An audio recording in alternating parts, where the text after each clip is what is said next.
Olá, boa noite. Esperando aqui os nossos colegas entrarem.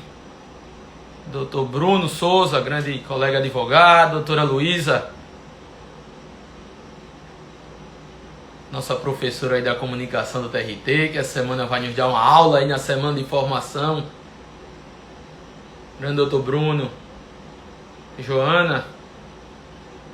Enfim, estou aqui esperando o doutor Jackson entrar. Na verdade, ele teve um probleminha, ele queria me convidar, pela primeira vez eu serei convidado, né? Aqui no Instagram da Amatra. Deixa eu falar com ele aqui para ver por onde ele anda. Mas aí ele teve uma dificuldade e aí eu entrei pelo Instagram da Amatra. Estamos aqui aguardando o Dr. Jackson. Nosso tema de hoje, recuperação judicial. Um tema bastante prático. Olha aí o Dr. Jackson. Deixa eu convidá-lo.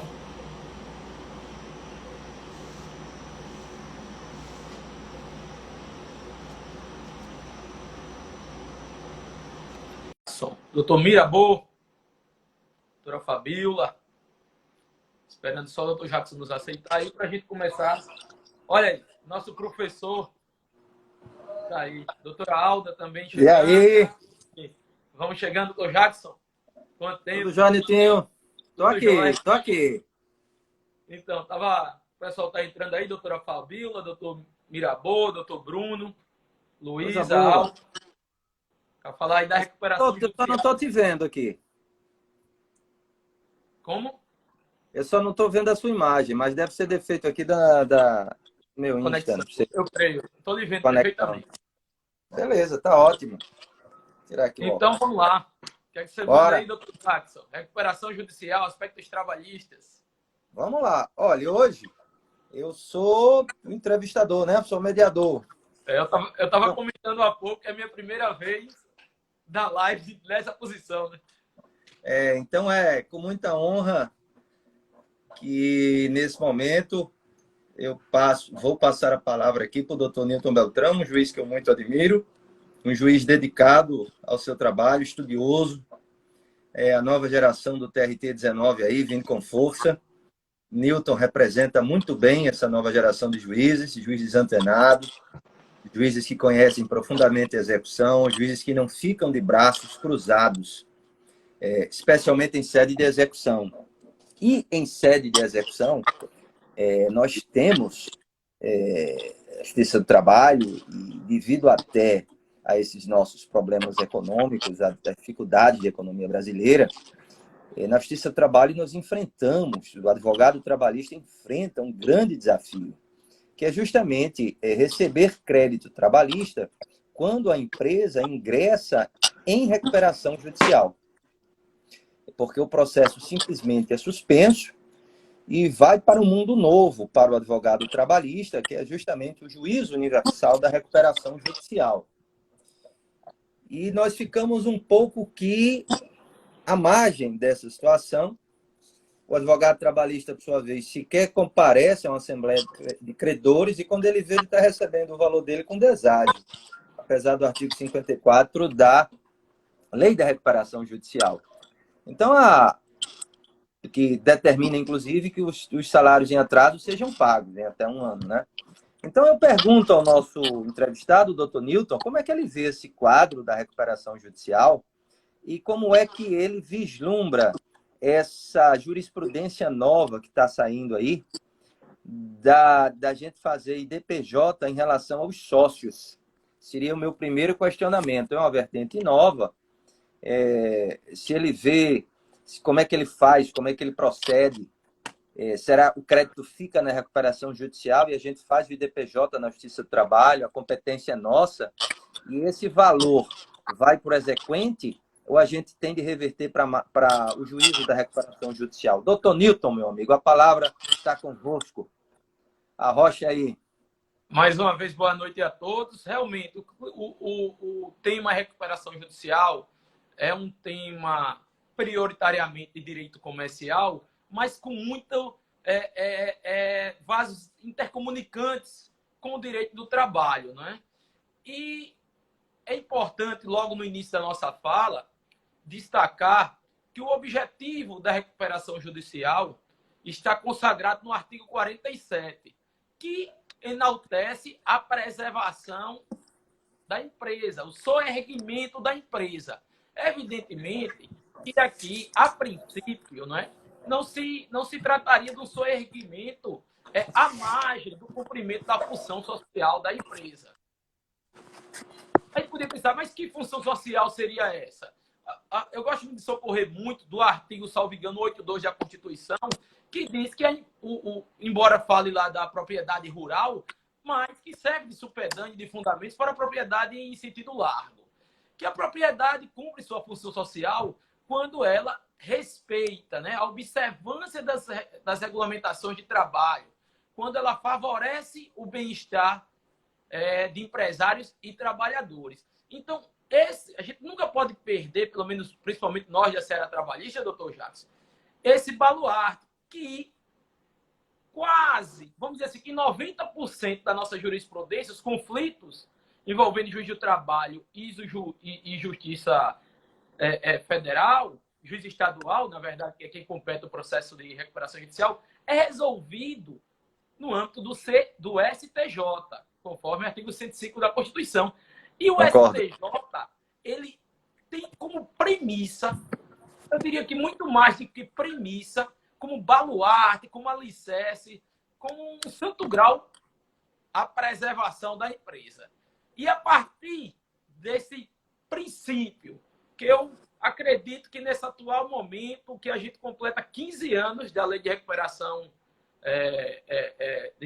de falência, recuperação judicial e extrajudicial, que é a Lei 11.105 de 2005, está falando 15 anos, toda a jurisprudência que foi consolidada sempre fora, pelo menos no plano do direito processual, porque é importante lembrar também, doutor Jacques, que a recuperação judicial tem aspectos de direito material, discussões sobre isso. É uma lei de direito material, na verdade. Multa do 467, 477, juros, honorários advocatícios, sucumbenciais, Exato. Até 2007 a gente não vislumbrava esse questionamento, mas a partir de então, logo vamos debater com algumas circunstâncias atinentes ao como habilitar os honorários sucumbenciais. Enfim, nós não podemos perder esse vetor do equilíbrio, muito embora o STJ tenha primado quase que única e exclusivamente pela preservação da empresa como baluarte. O doutor Jackson já fez uma primeira indagação, primeira provocação a respeito da, vamos dizer assim, talvez da única jurisprudência consolidada no âmbito do STJ que deixa margem para o juiz de trabalho atuar, que é a instauração do incidente de desconsideração da personalidade jurídica. Muito embora isso tenha sido alardeado agora, mas a jurisprudência do STJ já está consolidada nesse sentido desde 2014. Já tem sessão do STJ. Tanto é assim que já está tramitando agora 4458/2020, salvo engano, o projeto de lei,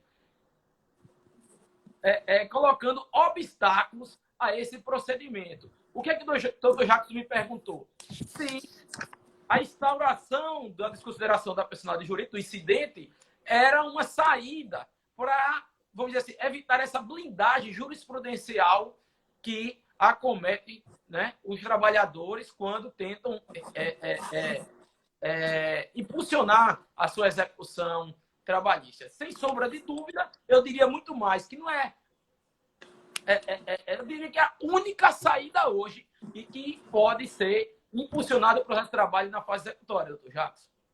Sim. É um incidente de consideração. E digo mais, e que por pouco tempo.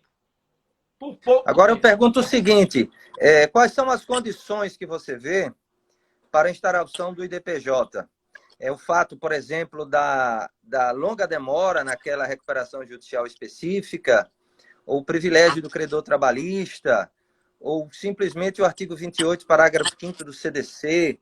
no sentido que cabe o IDPJ quando os entraves da pessoa jurídica, né, causarem mal ao consumidor, né, causarem entrave aos direitos do consumidor, falei essa palavra entrave 2 vezes, quando causarem obstáculo ao ressarcimento dos direitos do consumidor, e a gente, por analogia, a gente aplica o artigo 28, parágrafo 5º para o processo do trabalho, até porque a condição do consumidor e do empregado de hipossuficiência são análogas, né?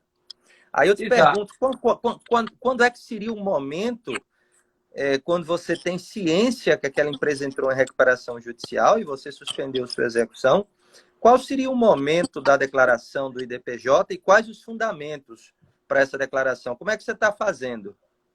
Doutor Jacques, primeiramente, a pergunta também é oportuna, porque faz a gente trabalhar outras questões inseridas na recuperação judicial. A seu primeiro Sim. fundamento, o amigo falou, a demora no processamento. Sobre a demora do processamento, o amigo já me dá a oportunidade de falar sobre uma outra jurisprudência consolidada, certo? Que é aquele prazo de 6 meses, o prazo, na verdade, de 180 dias.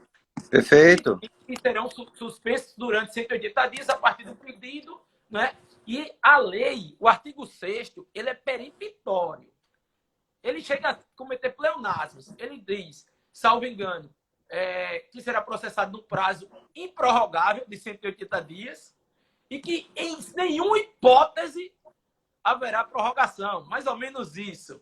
Eu não estou lendo aqui, estou falando de cabeça. Começa com nenhuma hipótese. Interessante depois... é que a doutrina e a jurisprudência permitem, né? Aí tem aí RJ aí. O STJ há muito, ali, o STF também já, mas principalmente o STJ, desde 2009 por aí, consolidou sua jurisprudência no sentido de que esse prazo legal ele não existe, vamos dizer assim. Deixou de ser um controle objetivo, que era o prazo, né, 180 dias, foi transmutado, a jurisprudência transmutou essa condição no controle subjetivo. Então, o magistrado que impulsiona, que fiscaliza o processamento de recuperação, que administra o processamento de recuperação judicial lá na Justiça Comum, ele hoje não possui um prazo. É de acordo com as nuances do caso em concreto, pode ser 1 ano, pode ser 2, enfim. De maneira que já começam a ter acórdãos esporádicos que já começam a falar no abuso do que se chama stay period, né? Que é o tempo de parada. Por quê? Sim. As recuperações judiciais, em média, uma recuperação judicial, o prazo é de 180 dias, né? Para o deferimento, o processamento, mas normalmente, em média, demora-se 410 dias, 411 dias, conforme o Observatório Nacional. Então, doutor Jacques, esse daí não seria o fundamento. E, para mim, o principal fundamento hoje já é o permissivo do CPC no artigo 134, que já permite, né, a reclamação trabalhista aglutinar em face dos sócios, os trâmites iniciais, o pedido de desconsideração da personalidade jurídica concomitantemente à condenação da empresa. Eu acho que, nesse momento, seria o principal fundamento, doutor Jacques. O artigo 134... Mas o 134... Mas é uma norma de direito processual. Aí eu pergunto o seguinte, o juiz, na prática, ele vai ter de analisar, mesmo se você utilizar o 134 para a despersonalização da empresa, você vai ter de botar fundamento para querer a despersonalização, para requerer a despersonalização. Essa discussão, assim, né? O artigo, como o amigo já falou, o artigo 28, né? Aquela discussão de teoria menor e teoria maior, no nosso âmbito de justiça e trabalho, isso aí já está consolidado, não é que o mero descumprimento das obrigações, né, o inadimplemento já sinaliza para permitir isso com base no próprio artigo 6º do CDC, que nem o amigo falou, tendo em vista a similitude de vulnerabilidade do consumidor e do empregado. Isso no campo direito material. Eu iria por esse artigo 28, parágrafo 5º, sabe, do CDC? Sim. Eu iria por ele. Que deve no artigo 6º. Exato. Combinado com o artigo 6º e levando em consideração também o privilégio do crédito trabalhista. Acho que você tem vários argumentos, né? Efetividade da jurisdição, a responsabilidade patrimonial dos sócios. Eu acho que tudo você aí pode jogar como argumento. Agora, tem de ser uma decisão fundamentada, né? Exato. Do contrário, é nula. Muito embora, né, hoje a gente já vê alguns artifícios, né, porque as pessoas já começaram a inserir os próprios sócios nessa recuperação judicial, né? A gente Exato, já para blindar essa possibilidade. Uma questão interessante, o valor, já que o sócio... Mas eu acho que isso é óbvio, não adianta nem a gente discutir. Mas já que eu faço o IDPJ é competência da Justiça do Trabalho, e os sócios não se encontram na recuperação judicial, tudo que nós pegarmos, conseguirmos de patrimônio constritado, penhorado, vai ser revertido em prol da nossa execução, né? Aí nós temos uma situação semelhante, eu já vou mudar de tópico, porque já são 8h20. Você também faz e acha razoável o redirecionamento de empresas do mesmo grupo econômico? Caso concreto, você tem um grupo econômico, a empresa A ingressa com recuperação judicial e você responsabiliza pelo crédito trabalhista a empresa B, que faz parte do mesmo grupo econômico. O que é que você acha? É possível? Sim, eu acho plenamente possível, muito embora eu acredito que as empresas já se atentam, né? Aquele jogo de gato e rato. Na medida que o juiz do trabalho encontra algum espaço de atuação, automaticamente as empresas impetram aí o mandato de segurança, chegam, de certa maneira, em algum momento, às cortes superiores, e as cortes superiores, o STJ principalmente, começa a sedimentar a jurisprudência sempre, né, num sentido contrário. Pelo menos é o que a gente tem visto. Quando um amigo até falou assim, então quando a gente pega esse valor, uma das perguntas e depois relembrada aí foi, quando a gente pegar esse valor do grupo do sócio ou do grupo econômico, aí a gente paga o processo. Mas a jurisprudência predominante diz que nós temos que remeter ao juiz administrador da recuperação judicial, a quem cabe gerir todo o patrimônio, a expropriação. Não só isso, até mesmo uma das polêmicas mais recentes é o do nosso depósito recursal. Exato.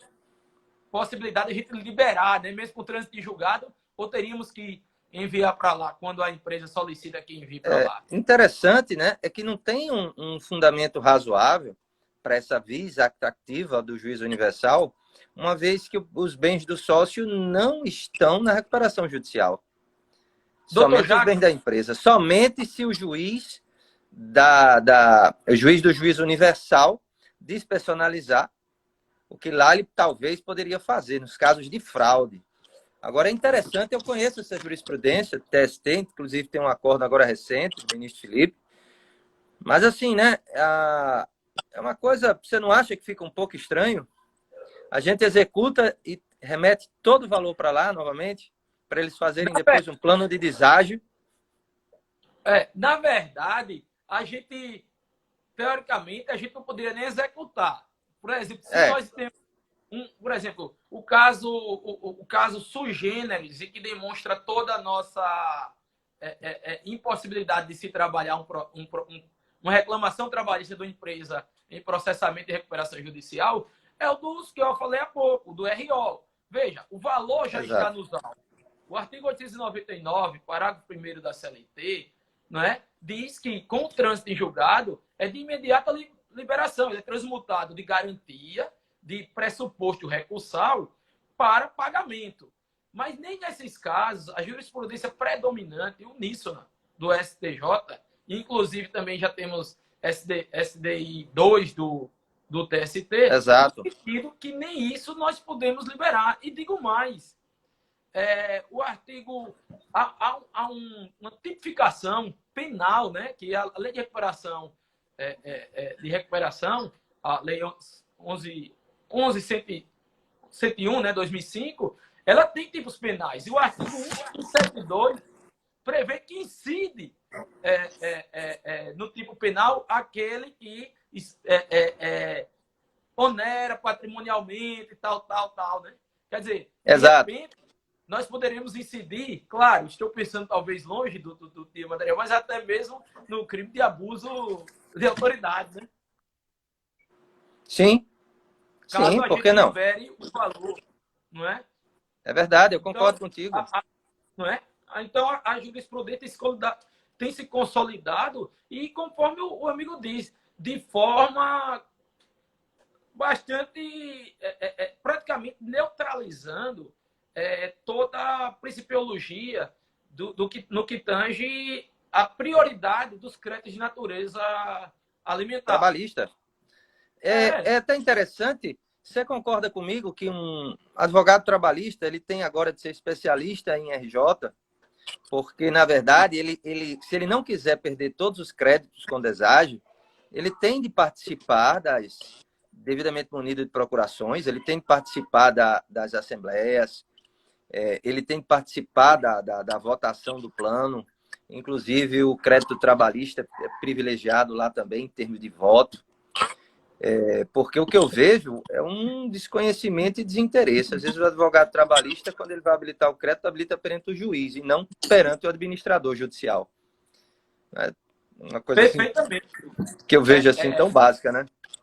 É, inclusive, essa questão dos honorários é muito interessante chamar a atenção que a jurisprudência do STJ consigna que o advogado, o crédito dele é autônomo, não é?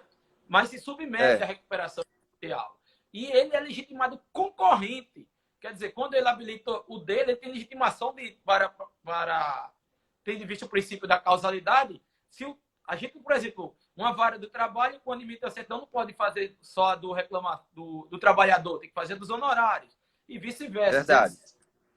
Conjuntamente, devem ser habilitados conjuntamente. E a gente realmente percebe, aqui a gente vê vários advogados, sobretudo que na justiça do trabalho, normalmente, não se trata de um único processo. Normalmente, aquele advogado, ele conseguiu, no boca a boca, tudo tem 20 clientes daquela empresa, né? Ele representa um quinhão importante, né? Seria o caso, doutor Jacques, até na procuração, ter poderes para ele representar seus clientes na recuperação judicial, que é uma coisa que também eu não vejo procurações nesse sentido.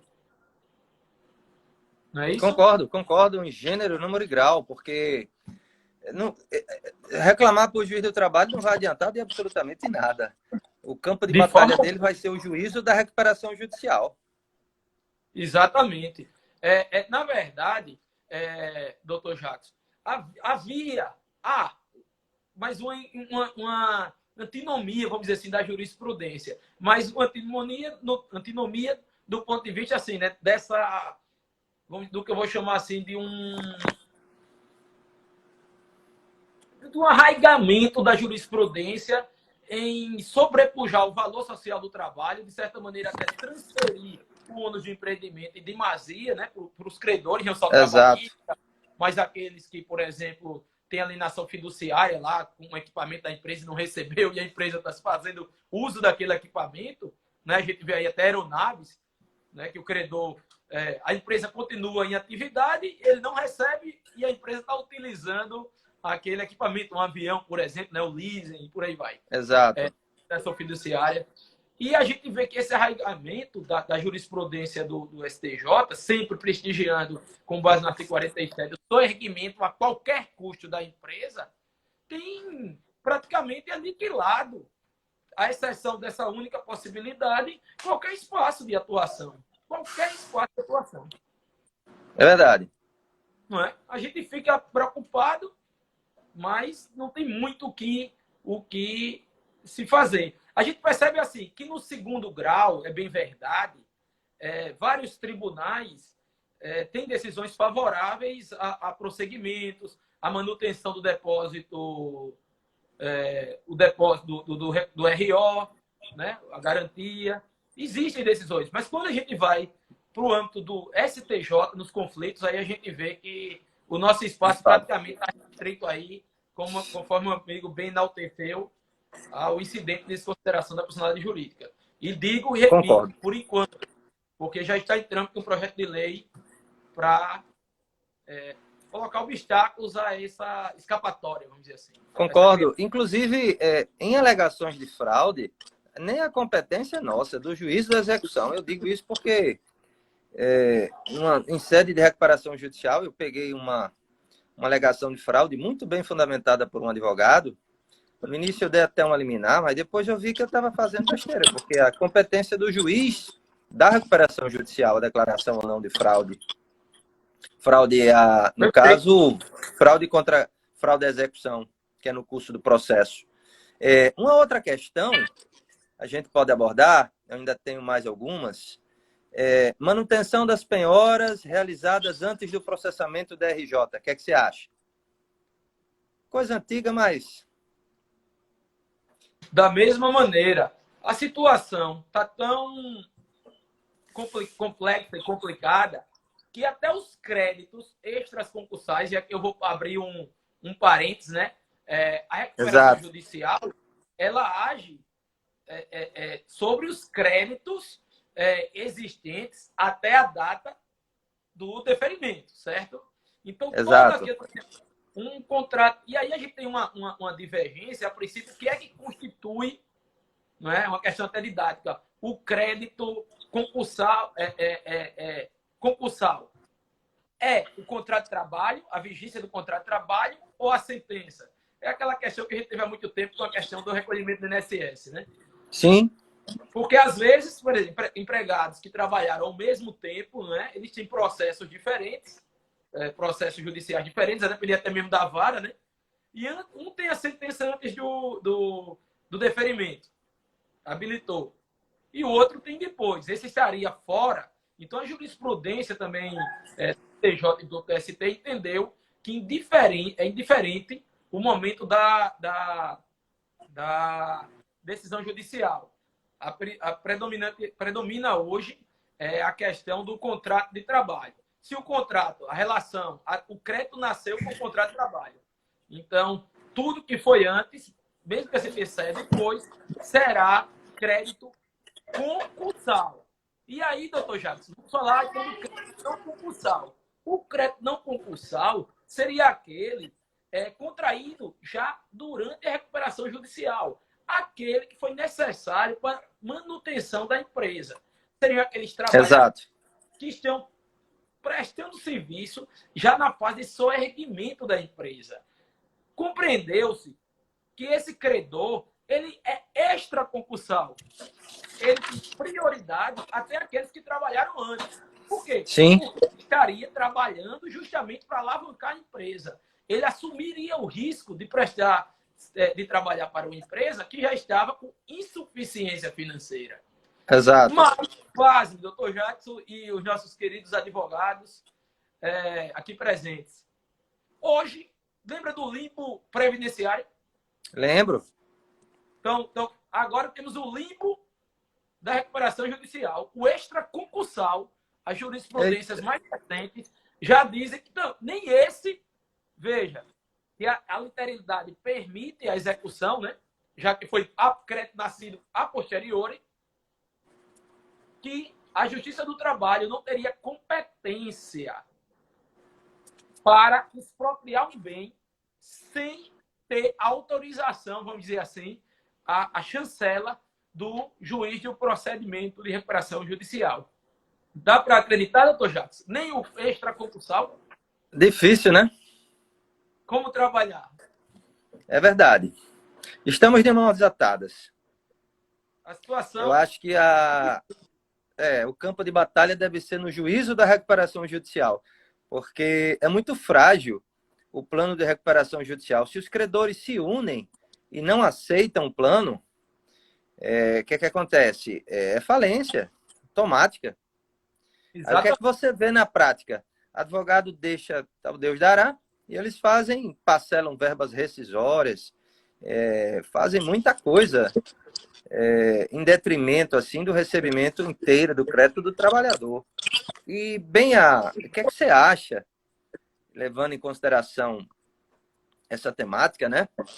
E é um fato do nosso amplo conhecimento, O que é que você acha desses acordos extrajudiciais para fins de homologação na Justiça do Trabalho, ou então dos acordos judiciais, tá?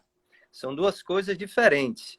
No judicial, eu ajuizei, está em RJ, aí o advogado da empresa de boa, quero fazer um acordo para habilitar, ou então ele deixa a sentença para habilitar, né?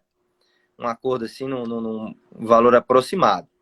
Mas muito me preocupa essa homologação de acordos extrajudiciais, num deságio muitas vezes imenso, e a justificativa que os advogados têm é a rapidez no trâmite, que a gente homologa e depois eles habilitam no juízo universal, né? Da recuperação judicial. Como é que você vê essa hipótese? Porque eu confesso que algumas delas pode aí encobertar alguma fraude, né? Nessa história do acordo extrajudicial. Eu não quero ser, como eu posso dizer, irresponsável, ao ponto de dizer que todo e qualquer acordo extrajudicial referente à recuperação judicial seja a priori fraude. Pelo contrário, não estou dizendo isso.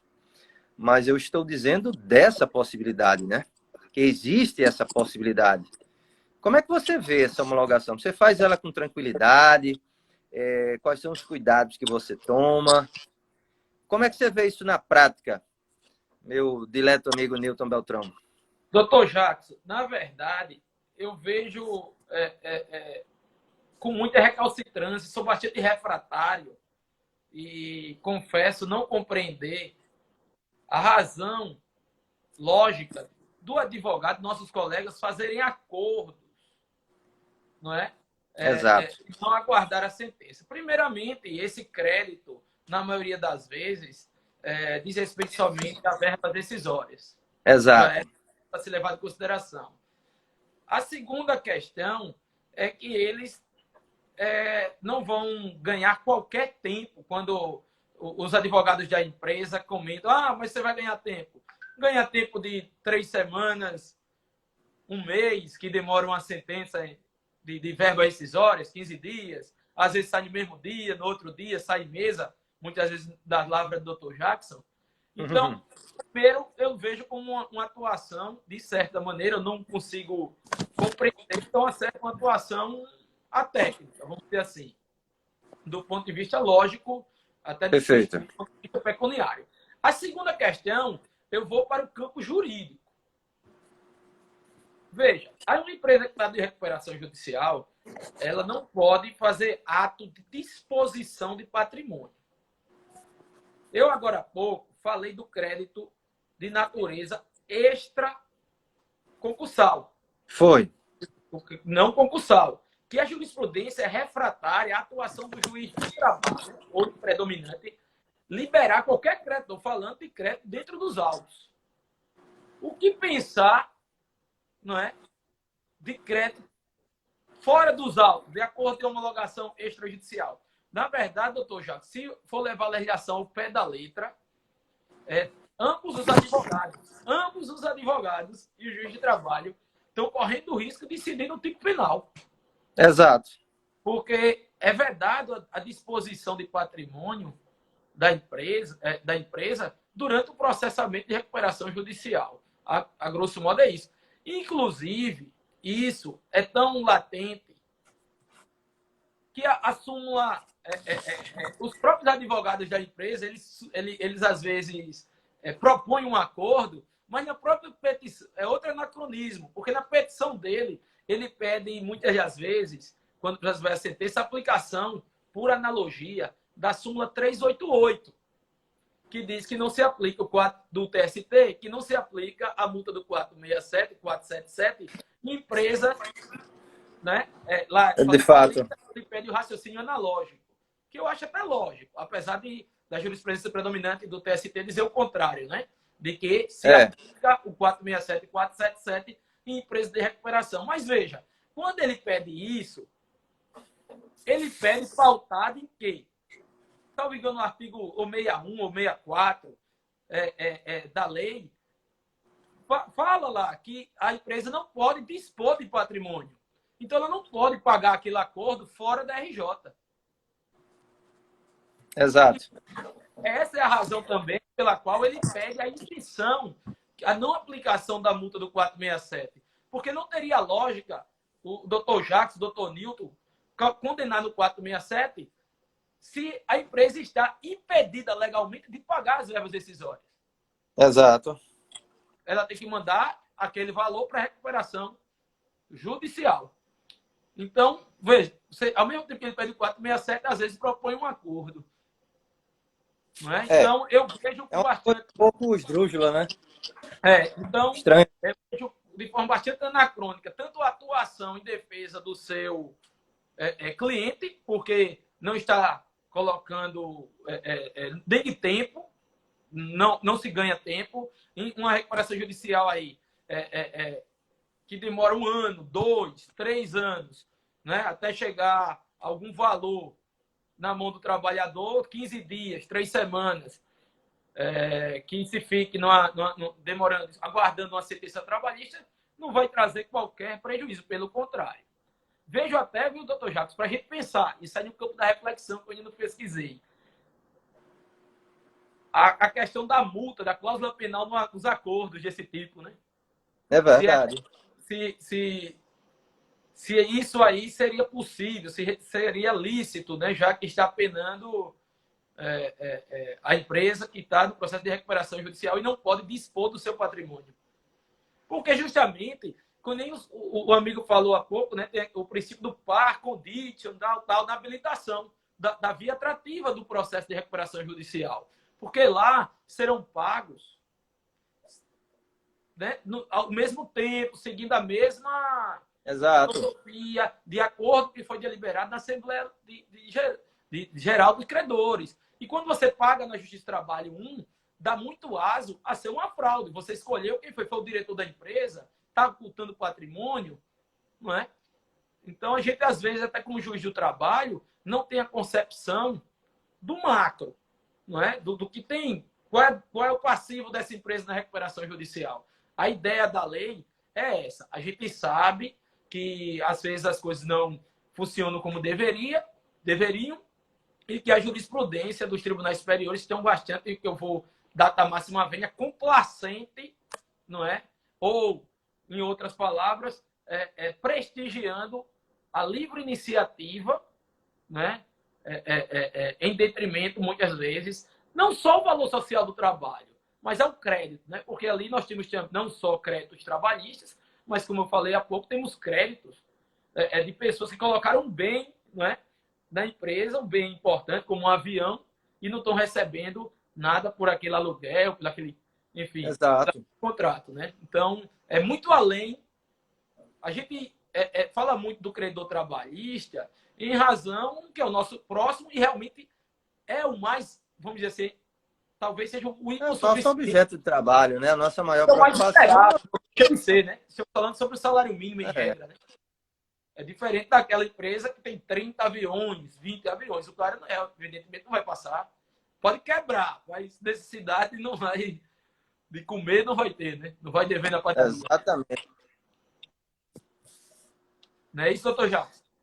É complicado. Me diga uma coisa, aproveitando a deixa, você aplica por analogia a súmula do TST, a 388, para livrar a multa rescisória e a do 467? Vou até pegar aqui o artigo. Deixa eu ver aqui. Tem um artigo.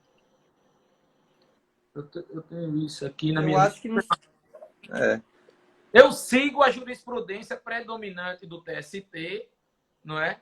A súmula 388, para quem está nos assistindo aí, ela diz o seguinte: a massa falida não se sujeita à penalidade do 467. O que a gente está debatendo aqui?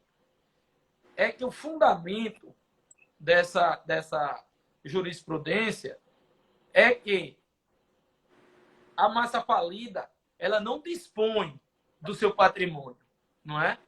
O seu patrimônio está todo depositado no processo de falência. Ela não tem poder de dispor. E o TST entende que é diferente da recuperação judicial, por 2 motivos. Primeiro, porque a recuperação judicial, a reclamação trabalhista tramita, né, sem suspensão até a aprovação da sentença, vamos dizer assim, até a consolidação do crédito.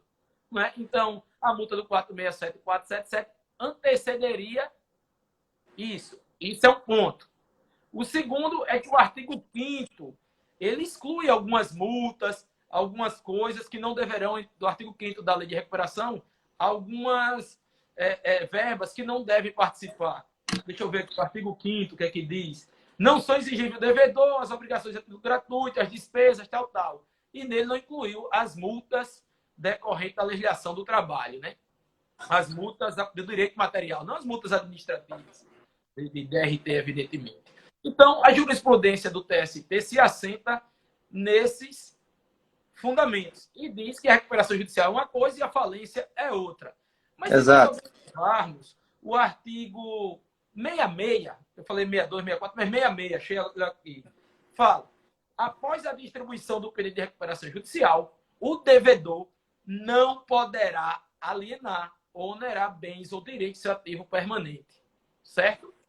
Certo. Então, também o da recuperação judicial, pelas mesmas razões da massa falida, por lógica, não se aplicaria. Então, quanto à sua pergunta, eu, por disciplina judiciária, para não gerar recursos infindáveis, reforma do segundo grau e por aí vai, eu rejeito, né?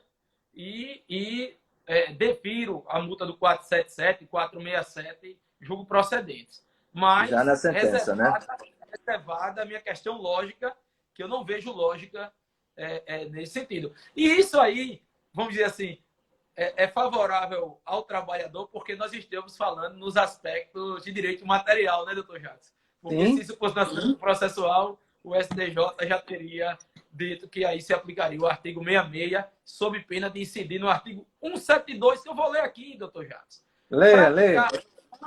Praticar antes ou depois da sentença, certo? Praticar antes ou depois da sentença que decretar falência, recuperação judicial, homologar plano de recuperação, ato de disposição, oneração patrimonial ou gerador de obrigação.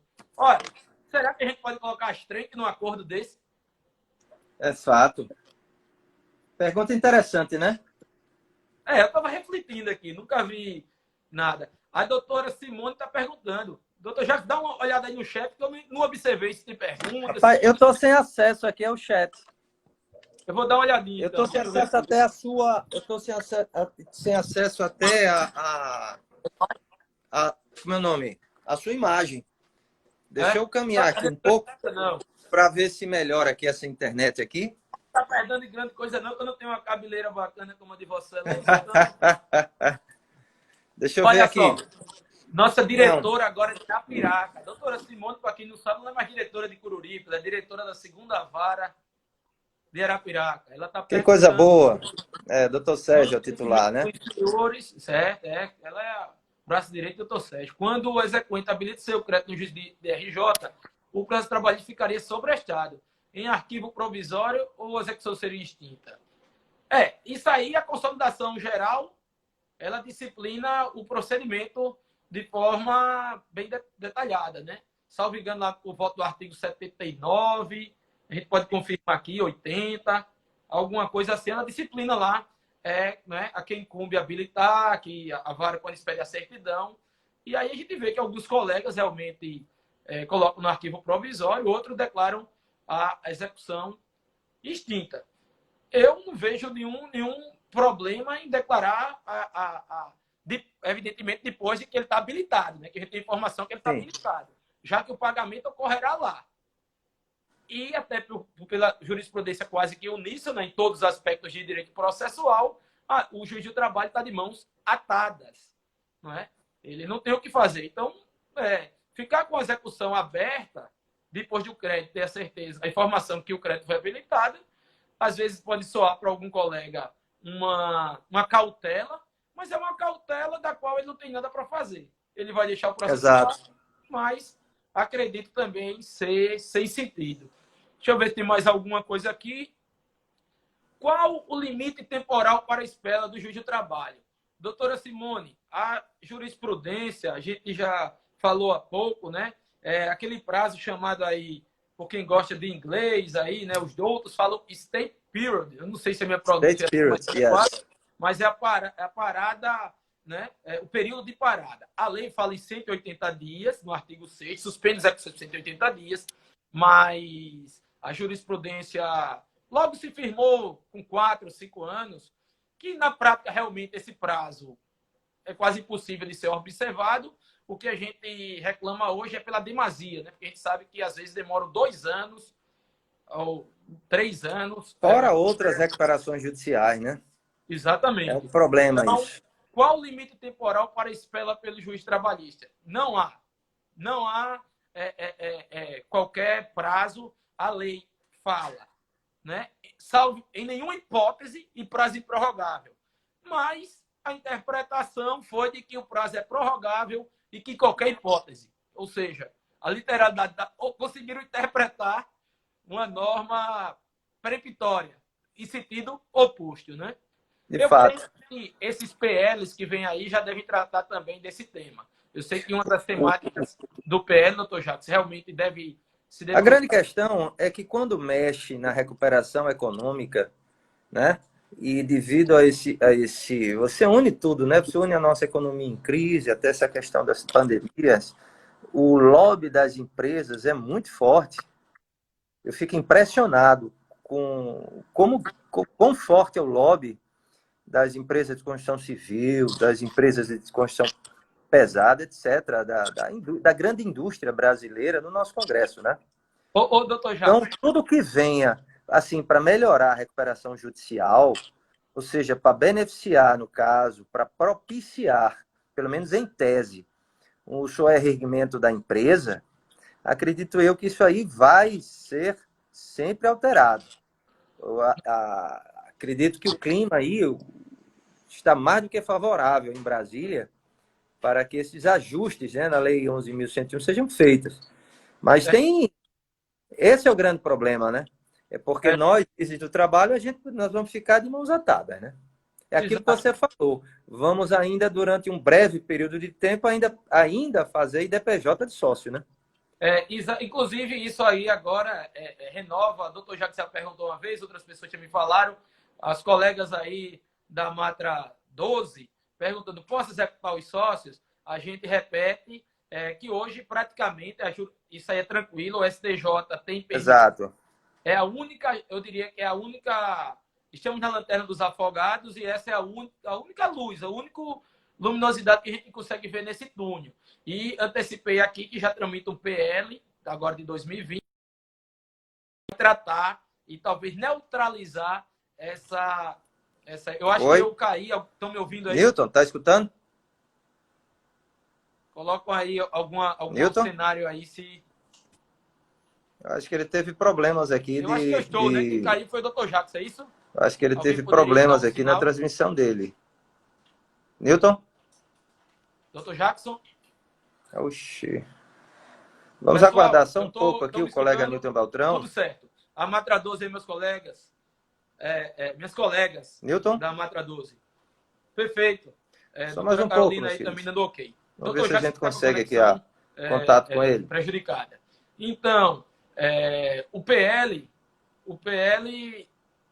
Newton? Ok.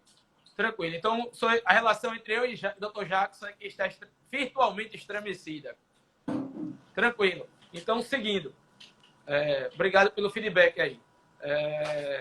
Newton? PL que está em trâmite, eu vou tentar. Alguma coisa de 44, 58, mas é de 2020, eu posso ver isso depois, para quem tiver interesse, pode mandar aí no Instagram ou me procurar, que está sendo tramitado aí, possivelmente vai aniquilar essa última saída, esse último raio de sol que ilumina aí a seara trabalhista, que permite, que ainda permite uma certa competência executória. Certo? Interessante é que ele é que é então, sobre esse convidado. Tema, é isso. Eu vou... Deixa eu ver aqui. Ok, doutor Jacques, estamos aqui sem... Eu vou sair e vou chamá-lo novamente. Doutor Newton? Vou fazer mais uns 10 minutinhos aí. Só um minuto. Bom, então vou continuar aqui. A gente já falou aí... Eu fiz um pequeno esboço aqui, multa do 467. Gente, eu acho que eu estou aguardando o Dr. Newton aqui para encerrar aqui sobre crédito concursal. a transmissão. Estamos com problemas aqui. Uma situação até que tenho visto muitos advogados aqui presentes é a questão dos honorários advocatícios. Eu vou destacar aqui um tema, já em sede de é um tema, então, em sede de repercussão geral no STJ, que é o tema 637. Depois dei uma olhada no 637, que nessa questão de habilitação de crédito é bastante interessante para os advogados, e aí a gente tem pano para debater algumas questões, inclusive de inserir, colocar outros subtemas. O tema 637 diz que os créditos resultantes de honorários advocatícios têm natureza limitar e equiparam seus trabalhistas para efeito de habilitação e falência e tal, aí cita a legislação. Por que isso? Porque, num primeiro momento, a classe de advogados, bem forte que é essencial à justiça e tal, gosta de todas as referências, doutor Jackson voltando. Vamos ver aí.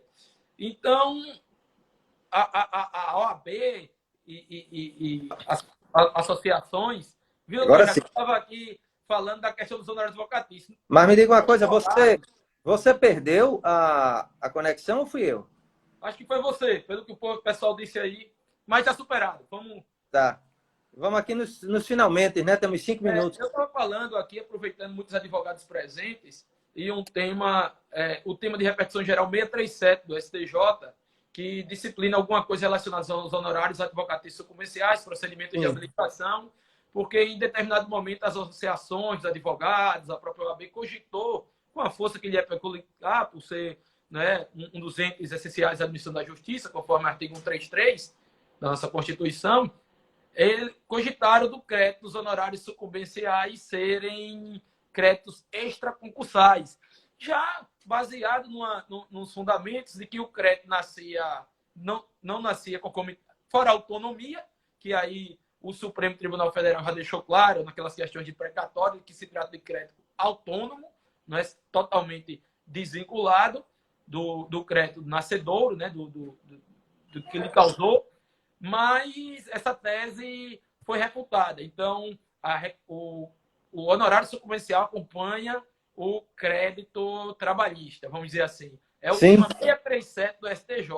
Existem outras questões de honorários, mas essa eu acredito que seja a mais cara no que tange a recuperação judicial. Prestigiando aí que nossa plateia sempre é muito composta quando nós e o doutor Jacques estamos juntos, os advogados, por tratar, às vezes, de temas do dia a dia, do cotidiano, né? É verdade, foi muito bom, viu? Então, é esse tema aí. Eu aproveito até aqui os presentes e o doutor Jacques, doutora Alda aí, que a Matra agora já em 2000, eu não estou mais à frente da Matra, doutora Carolina que se faz presente, doutora Alda, nossa diretora cultural, mas agora em 2021, né, vai dar seguimento a alguns cursos, minicursos, vamos trabalhar bastante com minicursos. Exato. Né, já era uma ideia antiga, mas que na gestão anterior a gente não conseguiu implementar, mas que eu tenho, sem sombra de dúvida, acho que o momento é propício, até por essa via digital, e esse curso aí de recuperação judicial, eu estou querendo promovê-lo aí na primeira semana de fevereiro. Vamos já trabalhar aí com as divulgações aí nesse mês de dezembro e fomentá-lo aí. Penso em ser 4 horas. Quem tiver interesse já vai falando lá no Instagram da Matra e vamos promover um curso prático voltado para o cotidiano, não só do advogado, mas servidores, nossos colegas magistrados, quem quiser participar, será muito bem-vindo, sempre trazendo aí estudando a lei de recuperação judicial com base na jurisprudência dos tribunais superiores, porque, como eu disse no início, ela debuta esse ano, tem 15 anos, completa 15 anos, e a interpretação conseguiu mudar até termos literais, o que era improrrogável, se tornou prorrogável ad eterno. É verdade. E o que não se submetia, passou a submeter. É verdade. O trabalho, né, nessa quesito, teve toda a sua competência executória, vamos dizer assim, exaurida, eu diria aniquilado, porque a gente fala exaurida, parece que a gente fez alguma coisa, doutor Jackson, e completou. Dá a ideia de completude, fomos até ali. Na verdade, a gente está nem iniciando, né? Então, eu deixo aí esse registro, Jackson, se aproxima de 1 hora, amanhã A gente vai dar um curso lá para os servidores, já também de execução. Coisa boa. 8 horas, então... Vai em frente, meu amigo. Vibro com você. Obrigado. Então, eu vou me despedindo aí, devolvendo a palavra aí, que é o nosso Bem, anfitrião. E renovando, foi... quem tiver interesse, pode mandar Olha, eu acho... o zap. Tanto que a gente tem um minuto, eu acho que o Dr. Newton deu show, parabéns. Conhecimento profundo da Lei de Recuperação Judicial. Eu acho que debatemos aqui temas importantíssimos, temas que são de interesse da comunidade jurídica trabalhista alagoana aqui, do Brasil também, que está nos ouvindo, tipo a Matra 12. Meus parabéns aí pelo apoio. E eu encerro a noite de hoje muito feliz. Feliz por ter adquirido esses conhecimentos, esses debates. Triste, de certa forma, porque esse exaurimento, infelizmente, é a prática, né? A gente vai ter de seguir o que o STJ está determinando. Conflito negativo, positivo de competência, não tem para onde. Exato. Mas, ao mesmo tempo, esperançoso.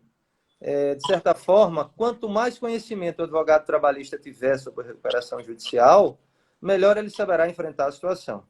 Então, isso é só o início. Acredito eu agora que os advogados trabalhistas devem partir para as assembleias, para o processo de recuperação judicial, para que créditos trabalhistas não sejam perdidos em pleno deságio. Em deságios que pagam 30%, 40%, às vezes até menos do que o crédito vale. Perfeito. É isso para hoje à noite. Então, parabéns, doutor Newton, mais uma vez, viu? Já encerramos. Doutor Jacques, é importante frisar que muitas vezes os advogados e nós mesmos, magistrados, às vezes não nos debruçamos com o tempo e pegamos aquela jurisprudência, aquelas súmulas e a engolimos sem a análise crítica, né? Então, é importante se debruçar um pouco mais, às vezes num curso, justamente para entender quais os princípios, quais os fundamentos, e a partir do momento em que você compreende os fundamentos daquela jurisprudência, fica muito mais fácil, muito mais didático, e a sua possibilidade de êxito, não é, sobretudo já numa segunda instância, porque nem sempre as empresas de recuperação judicial levam também o processo até as instâncias superiores, com um raciocínio, né, fundamentado em endereçar o recebimento de crédito ou se valer de alguma competência executória trabalhista de forma mais profícua. Então, com esse, eu agora realmente me despeço, agradecendo mais uma vez a Matra, ao Dr. Jacques, que é sempre meu parceiro aí nos temas de execução, foi meu professor, né, de vários de nós, e agradecer. As são muito boas sempre. Muito obrigado e uma boa noite a todos. Parabéns a todos, boa noite, e foi uma noite muito produtiva, viu? Fiquem com Deus. Até mais. Tchau.